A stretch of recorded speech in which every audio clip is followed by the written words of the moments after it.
United States President Donald Trump has reportedly expressed private doubts concerning his capacity to exert influence over Russian President Vladimir Putin, particularly after Russia's consistent rebuff of U.S. appeals for a ceasefire in Ukraine. This candid admission, according to sources cited by Axios, reveal a growing frustration within the White House regarding the efficacy of Trump's diplomatic efforts to de-escalate the ongoing conflict.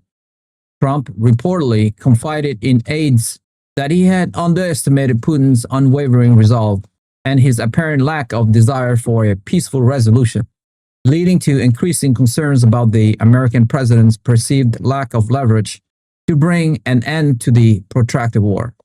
This sentiment highlights a significant challenge to Trump's foreign policy approach, particularly his stated goal of quickly resolving international conflicts.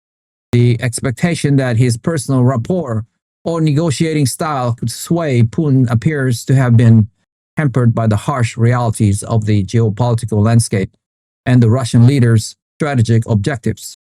Despite President Trump's earlier threats of imposing serious consequences should Russia fail to agree to a truce, his warning have not evidently altered Moscow's stance. Vladimir Putin has steadfastly refused to agree to a ceasefire with Ukraine, nor has he consented to a direct meeting with Ukrainian President Volodymyr Zelensky, a crucial step that many diplomatic observers believe is necessary for any meaningful peace process. This refusal has left Trump's broader Ukraine strategy under intense scrutiny, with critics and allies alike questioning the effectiveness of his administration's approach. The absence of tangible progress towards a ceasefire, coupled with Putin's apparent disregard for U.S. ultimatums, suggests a significant disconnect between Washington's expectation and Moscow's intention. The perception of a lack of U.S. leverage could embolden Russia to continue its military operation, further complicating any future diplomatic initiatives. In a notable departure from previous patterns of engagement, the White House has not enacted new sanctions against Russia since Moscow's defiance of the earlier warning. Instead of unilateral punitive measures, President Trump has reportedly shifted his focus, urging European allies to intensify their collective pressure on Moscow. This strategic pivot suggests an attempt to multilateralize the diplomatic and economic pressure on Russia, potentially recognizing the limitations of U.S. unilateral action. Furthermore, Trump has also called upon China to play a more active role in pressuring Russia, acknowledging Beijing's significant economic and political influence over Moscow. This appeal to European partners and China indicates a recognition of the complex web of international relations and the necessity of broad-based cooperation to address the Russia-Ukraine conflict. Although the effectiveness of such calls remains to be seen given the diverse interests of these nations. Amidst these diplomatic challenges, Russia has continued to assert what it describes as its absolute dominance on the battlefield. In a particularly devastating strike, the Iskander-M tactical missile systems was reportedly employed to obliterate Ukraine's unmanned aerial vehicle UAV command hub. This precision strike is claimed to have resulted in the destruction of 25 long-range Lyutyi drones, 5 military vehicles, and dozens of troops within a matter of seconds. Such an attack, if accurately reported, represents a significant operational setback for Ukraine, severely degrading its drone reconnaissance and attack capabilities. The Iskander-M system is renowned for its accuracy and destructive power, capable of bypassing most air defense systems, making it a critical asset in Russia's arsenal. This incident highlights Russia's continued emphasis on precision strikes against high-value Ukrainian military targets, aimed at systematically dismantling Ukraine's capacity to conduct offensive or defensive operations.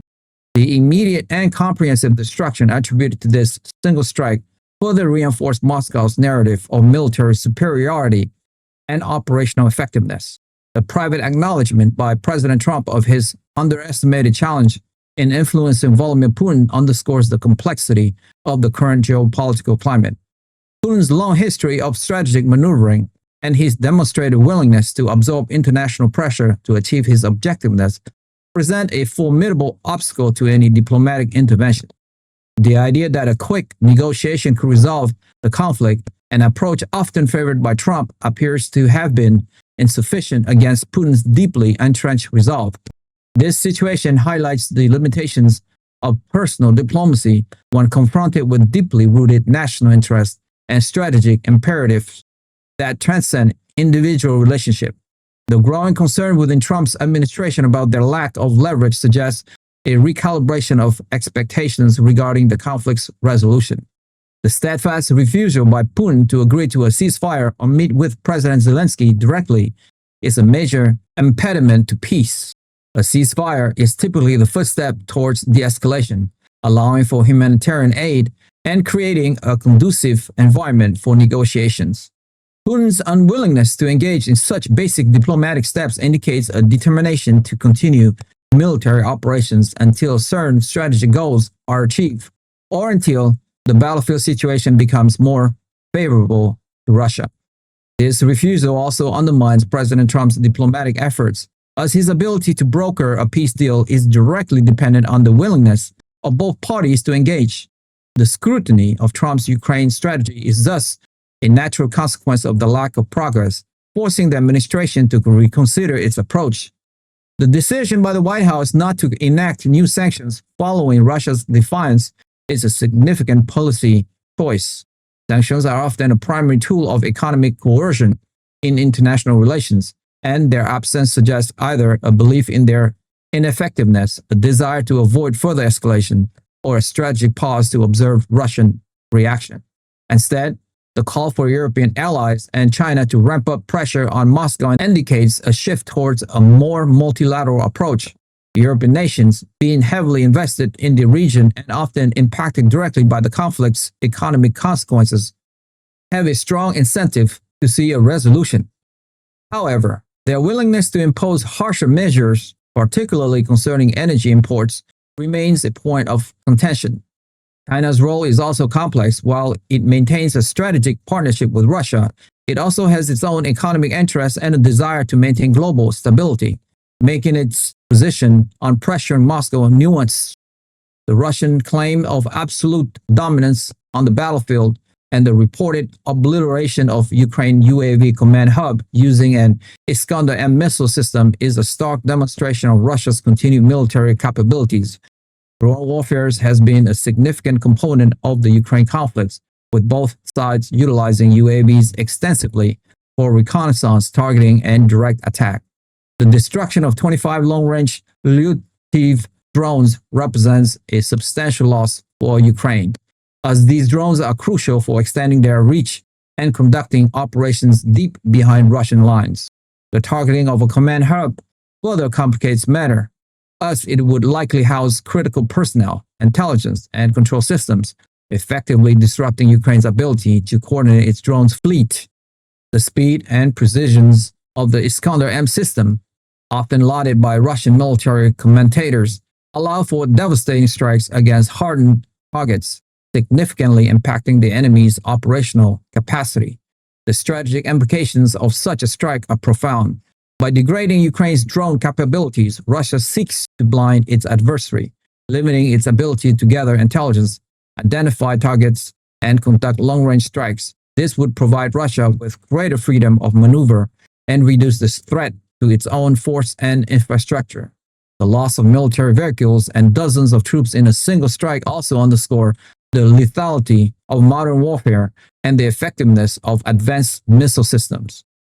This incident, therefore, serves not only as a military victory for Russia, but also as a powerful propaganda tool, reinforcing the narrative of Russian military might and technological superiority to both domestic and international audience.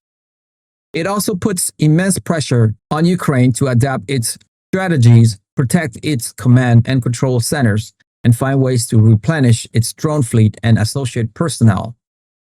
In summary, the diplomatic efforts of President Trump faces significant hurdles in the face of President Putin's unwavering resolve, leading to a reassessment of U.S. strategy and a call for greater international cooperation. Concurrently, Russia continues to demonstrate its military capabilities on the battlefield, utilizing advanced weaponry to inflict significant damage on Ukrainian forces and critical assets. This dual narrative of diplomatic challenges and asserted military dominance characterize the current phases of the conflict, with no clear path to a swift resolution. The ongoing interplay between political maneuvering and battlefield realities continues to shape the trajectory of this complex and devastating war, demanding constant adaptation and strategic recalibration from all involved parties. That's all for me for today. If you like the video presentation and you would like to follow for more, hit that subscribe and like button now, and we will continue to build a show for you. Thank you to all of you guys who have subscribed. It means a lot to me. Thank you so much. I will see you soon. Bye for now.